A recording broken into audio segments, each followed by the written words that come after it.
I think this is a big issue for Arizona, not just in the short term for one company, but for the future of business in Arizona and the direction Arizona goes with it in development.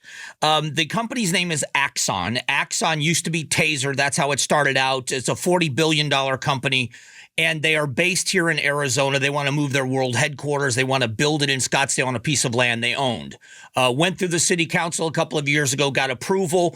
Then there was a group that came in, and according to them, it's the same group that went after the Coyotes and went after the Vi Resort in the West Valley and tried to stop these projects from happening. They were able to get enough signatures to halt this program, at least for now, for a ballot initiative. And there's a couple of bills in the legislature that would halt this from happening. Senate Bill 1352, House Bill 2925. But in fairness, and I think it always is the right thing to do, to get both sides of an issue, why are there some people that are against this happening, and why do they believe this ballot initiative or this referendum is needed? So to talk about that is Representative Joseph Chaplik, who represents this part of his district is in this area in Scottsdale. It's good to talk to you again.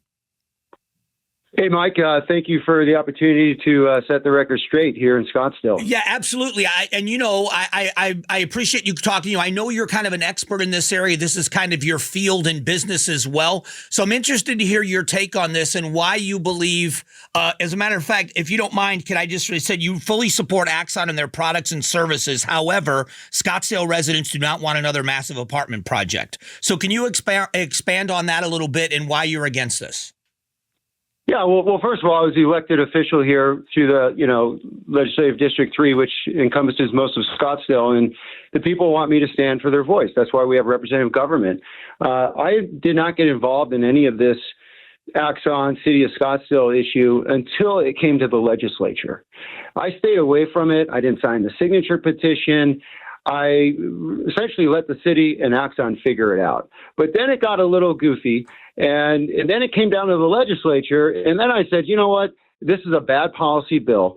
I am going to get involved right now. This is why the people elected me, for common sense, to stand with a spine when there's something not right going on.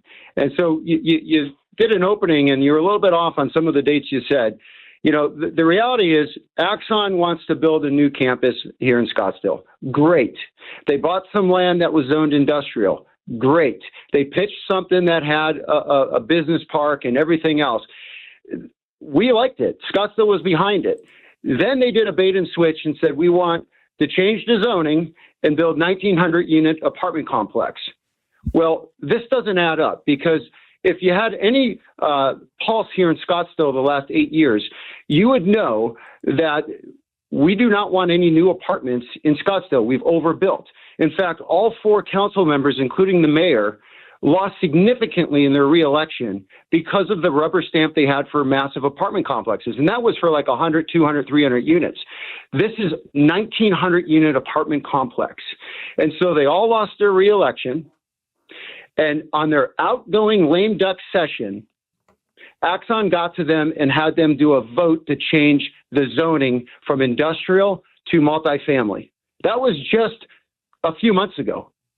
That wasn't a few years ago. That was a couple months ago on their outgoing session, which I question significantly. The new city council of Scottsdale would have never approved this, and it probably would have failed 7-0. So that's the first correction there. Okay, so I don't know what with the correct. I mean, I understand what you're saying, but I wasn't mentioning any dates. I just know that they got approval from the city council. So the question I have is, there's a lot of things. I guess I'm just playing devil's advocate. There are a lot of things that previous city councils approved that current city councils wouldn't. Does that mean to make a move to go in to reverse what another council did? Well, they can't do that, and so they had to change. To change the zoning from multifamily back to industrial, they can't do that. It's zoned multifamily now from the city council. So what the Constitution says here in Arizona, they can do a signature initiative and put it as a ballot referral. So it's a referenda. So what happened was the citizens organized. They signed 25,000 valid signatures. They could have got 50,000 if they wanted to, if they had another month of time. They did this in record pace. They got 25,000 signatures. They only needed 15. It went to the city clerk. Everything was valid. It went to the ballot. It will be on the ballot in 26 here in Scottsdale for the voters to decide what to do with the apartment complex to be built or not. That's how we should be operating. And so when you look at that and you see Axon trying to come down to the legislature now to manipulate legislators to pass a bill that will forever take the referendum away from the citizens of Arizona, not just Scottsdale, I think that's a bad policy bill. Now, we can argue that, but here's where the kicker is. I've been down there 5 years. I know how this place works. They hired 6 lobbyist firms, and mysteriously, the bill gets drafted, gets dropped by legislators that live 3 hours from Scottsdale. Not one of the 9 legislators that make up all parts of Scottsdale are for this. And so they put their name on it. They drop it without talking to any of us. And when it goes to a committee, an amendment gets put on it that has a retroactivity clause dating back 8 months. Now they want to change the constitutional right of the voters that have already been exercised. So Axon can wipe out the signature referendum by going through the state legislature and having a retroactivity clause in this bill to undo the will of the voters. But that's a horrible, horrific policy for the state of Arizona, and that's when I got involved. So do you think that ballot initiatives are a good thing? Do you agree with our propositional form of government? Are you in favor of these things? Because I can list just being devil's advocate, you talked about this being dropped by people that live hours away. According to Axon, the people that are behind this movement are from California and aren't even from Arizona, and not $1 of the money that was donated for this cause came from anybody in Scottsdale, that this is outside influence, not even from inside Arizona. So isn't that a fair also assessment of how this is going on from their perspective? Mike, all the signatures that were gathered were from Scottsdale residents. That's what matters. But the Scottsdale residents signed a referendum. Who got the signatures? I wasn't part of that. I don't know who goes out and has companies to go out, because it's a massive undertaking. There's companies that probably get hired to come in and help with the personnel to do that. The reality is the citizens of Scottsdale signed the petition to have a voice at the ballot box. Now, we can talk about that bill going forward if, these bills that are dropped in the legislature that are going to forever change the referendum constitution rights of citizens of Arizona going forward, we can put that on the board and vote for it. I'll vote no. But here's the thing. The retroactivity clause is a special carve-out for one private entity here, one publicly traded company, and that is wrong. This is what we're basically warned against becoming legislators every freshman year when you're down there. The freshman class comes in, they're warned about taking bribes or changing the law for one special entity group, and it was called ASCAM. Now, I don't know if anybody's got suitcases of cash like they did in that scandal, but this really smells rotten with a retroactivity clause. Now at the legislature to undo the will of the voters of something that happened dating back 8 months. I can't stand for that. The voters put me here. I'll stand with the voters every day of the year. I have a spine. I will fight for this for the voters. It's not right. I was hired to do a job by the residents of this district, and I will stand with a spine to call out a bad, horrific policy bill. But to accuse people or to infer that there's corruption and suitcases full of cash and things, that's a little bit unfair. I mean, you and I would talk about things. That was ASCAM, Mike. Yeah, Mike, that was this deal. No, but you compared it to what's happening at the legislature right now is what I'm saying. Right.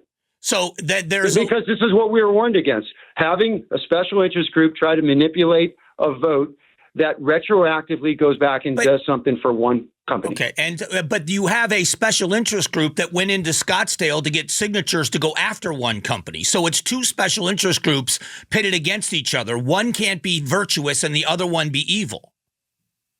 Mike, the people that gathered the signatures I had nothing to do with, and it wasn't them that actually signed the petitions. It was the residents that signed the petitions. And when you look at this, that does not do anything for Axon. What that does is says, we will put this on the ballot and let the voters decide. And that's the way it should be. The reason they don't want to have a vote is because 70% of Scottsdale is against this in the recent poll. And they know they'll lose at the ballot box. But the fight from Axon, and again, I'm just trying to get to the bottom of it. I want what's right, and I appreciate your time. This is not about me debating you as I'm agreeing one side or the other. I'm being devil's advocate with you. If Axon did their due diligence, if they got it through planning a 7-0, if they went into the council and got it passed 5-2, if they did everything they were supposed to do in order to be able to build this building, why should a special interest group now be able to come in and cut their legs out from under them? The worry is, for me, just as the future of Arizona, that other companies that would come to Arizona and build would be leery to come here because they're afraid they're going to go through the right steps and have their legs cut out from under them again. That's my concern as a citizen. It's not about Axon. It's just about the process. Well, it's not about Axon. It's about the Constitution of Arizona and the policies that are coming down to the state level now. And talking about cutting their legs off, nobody's cutting their legs off. It's going to be a vote. Nothing has been canceled yet. The vote is going to occur in 2026. Now, when you look at what they're building, the apartment complex, they're tone deaf to what the city of Scottsdale residents want. Instead of hiring 6 lobbyist firms to come down to the legislature and do Axon Day yesterday with all their employees, which didn't really understand why they were there. In fact, some of them have mentioned to some people walking around that, they heard that the board of Axon wants to move to Florida for the last number of years. So I don't know how not building 1,900 apartment units in a spot of town where there's 5,000 apartment units in a 5-minute drive is going to cancel a $40 billion company that builds something completely different than apartments. But the product line is law enforcement. You know this industry better than most. You know the apartment industry better than most with the businesses that you have. So you know the need for housing and apartments. And you just said this is zoned multifamily. So even if it's not Axon, somebody else is going to come in and build multifamily there. Is that not right? Well, I don't know. It's to be determined. But here's the thing. Axon's president or CEO said that, you can build a fulfillment center here if they don't get their way.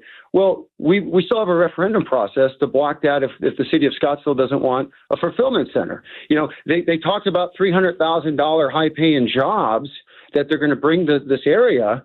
Well, I don't know anybody that makes $300,000 that wants to live in like a dormitory apartment structure on a campus.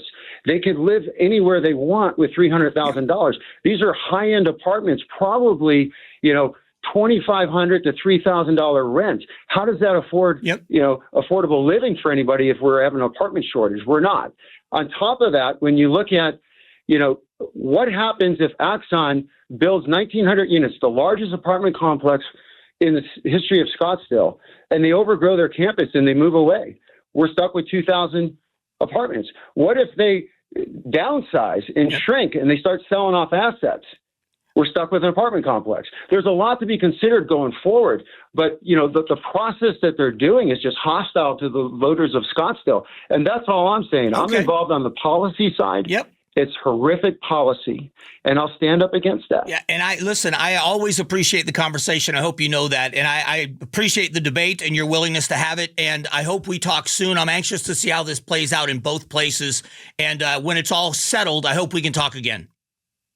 It will do. Thank you for having me. All right, thanks. That is Representative Joseph Chaplik spending a few moments with us. Thanks for watching the Mike Broomhead Show. Catch up on Amazing Arizonans, a KTAR News podcast, and click the button in the middle to subscribe.